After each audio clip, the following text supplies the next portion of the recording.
Hi, I'm the Rap Critic, and this doesn't sound right. In the kitchen, wrist twisted like it's stir fry. Whip it. In the kitchen, wrist twisted like it's stir fry. Whip it. No, I'm not saying the song Stir Fry by Migos doesn't sound right. I'm saying I've done 3 Migos reviews in the past year, and they've all been positive. Something's wrong here. Maybe I've matured and realized that I can enjoy more mindless music without having to feel like I'm compromising my principles. Or maybe Migos has truly elevated their technique to such a level that I can't front on them anymore. Well, with such great publicity, maybe I should give their Culture 2 album a chance. Yeah, it's mediocre. I see we're going back to the days where you put all the time and energy into the lead singles and then just coast for everything else. Look at this runtime. 1 hour and 45 minutes. Okay, you've got to be stream trolling at this point. You know, where you just put a whole bunch of songs on Spotify and hope that the amount of songs will help you get enough money. You don't need the length of an average summer blockbuster to make a Migos album. These are the same guys who write choruses that go Versace, Versace, Versace, and Hannah Montana, Hannah Montana, Hannah Montana. They're not exactly bursting with ideas. Hold them bands down. Hey. Hold your mans down. Hey. Who told you come around? Who? That's that trap sound. That's the thing, though. It isn't. Like, this song, it really is not that trap sound. Something about this sounds more animated, more creative, more out of the box. The dead-eyed trap rap buzz sound isn't really here. No. This can't be their typical producer. This is someone innovative, someone with flavor and a taste for the weirder side of music. Someone like, I thought that sounded like him. I knew it couldn't have been the Migos' typical producers that decided to incorporate the classical Mohawk slam sample, yet recontextualize it in a way that almost renders it completely unrecognizable as it blends in with the rest of the driving beat. Also, it's not the first time someone on this show has used that Mohawk sample to genius effect. Check out my Onyx episode for that. And no, I'm not saying that I grew up treating rappers and producers like heroes and villains and thought that Diddy and Pharrell were like the devil and angel muses of hip-hop creativity, but I mean, I'm not gonna deny it. Dance with my dogs in the nighttime. Trap nigga with the chickens like Popeye. There's something about the phrase dance with the dogs in the nighttime. It's just like this weird celebratory primal just feel to it, you know? It's almost Victorian poetry in a way. And so he danced with the dogs in the nighttime, sweat glistening his brow. Works, doesn't it? Money changing colors like ta-da, ta-da. I'm just trying to get it, I ain't trying to die. Okay, I know this might be a little picky, but after finding out through the YFN Lucci episode that Migos are heavy consultors of rhyming dictionaries, this line feels a little basic, even for them. It's like someone said, hey guys, did you know that D-I-E sounds the same as D-Y-E? Incredible, right?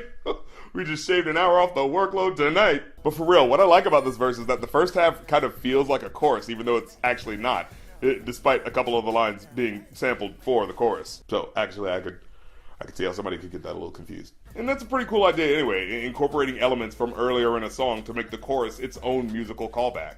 Got a big on your booty, make the world cry. Mixed with casual misogyny, of course, because, I mean, it wasn't not gonna be there, so. Control the bag now. No need to brag now. No need. Hey, put the mask down. We live fast now.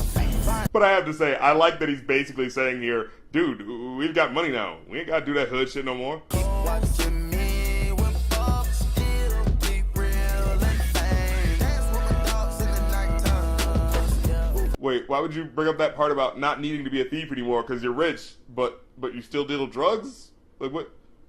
I mean, you don't need to do either because you... Dance with my dogs in the nighttime. In the kitchen, wrist twisted like it's stir fry. Whip it. In the kitchen, wrist twisted like it's stir fry. Whip it. In the kitchen, wrist twisted like it's stir fry. Whip it. In the... I forgot what I was talking about. The whip it, intermission, let the birds fly.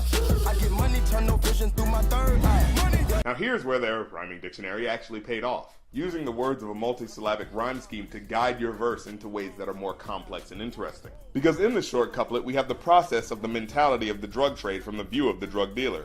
You make the drugs, you have to wait for a while for it to cook and cool, and then you let it fly, as a play on words for the fact that bricks of cocaine are often called birds, and the fact that shipments are going out everywhere in order to make you a profit. Followed by the next line about tunnel vision in your third eye. Now this is an engaging line for me, because I feel like it says something about his character and his spirituality, or lack of one for that matter. Because the third eye is supposed to be all-seeing. It's supposed to be a metaphor for the enlightened mind. But there's something different about Offset. He has a tunnel vision placed over that third eye. Which means that, despite intellectual ideas and discoveries that could occupy his mind, instead he's pushing against it, limiting his thoughts and therefore his life by only focusing on the hedonistic aspects of life. I proofread these sentences before I write them.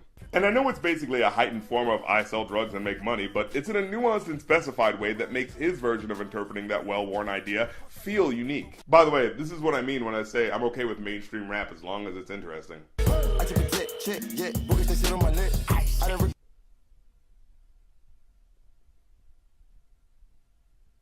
Boogers are on your neck. There's no way that's the right word. It's gotta be something else. There must be something missing. No rapper would brag about having boogers on their neck. Oh, okay. He was referring to diamonds like baguettes, which he seems to refer to as boogers. I feel like the word boogers is not a proper euphemism for what diamonds look like, or even our relation to diamonds. Like, you know, I'm fine with looking at someone else's diamonds. I don't want to look at someone else's boogers. Stop watching me. Democracy, you wanna copy me. Watch. Okay. Are you saying that democracy, the abstract concept, is trying to copy you? Is there a rapper named Democracy that I don't know about? Because I don't know what else this could possibly mean. Why would you even want people to stop watching and copying you anyways? I thought the whole point of the obvious gimmicks you put in your songs is that people will copy you. No, for real, think about it. As much as Migos likes to complain about people stealing their flows and stuff, nearly every one of their songs are tailored to be simple styles that can be easily copied. I mean, if it was hard, no one would have caught on. I mean, let's be real, the triplet flow thing is not that hard. Or even that new. Shoot, I remember Killer Mike doing something similar in an Outcast song he was featured on. So when you say you want people to stop copying you, wait, that wasn't even the point. What was the line again? Stop watching me. Democracy, you wanna copy me. Watch. Oh yeah. So, getting back to it, why do you think you're being stalked by the idea of democracy? What the hell are you talking about? This doesn't make any sense. Seriously, can someone please ask these rappers what these lyrics mean? Like, before they record them? In the kitchen, curry chicken, color stir fry. Okay, I know Migos. And I know that when they talk about birds or chickens, they're usually talking about drugs, but when you add in the specificity of it being curry chicken, well, it sounds like he's just making spicy chicken for dinner. I mean, he's talking about a meal, right? Unless people are putting sriracha on their cocaine or something. The sad part is I could actually see that happening.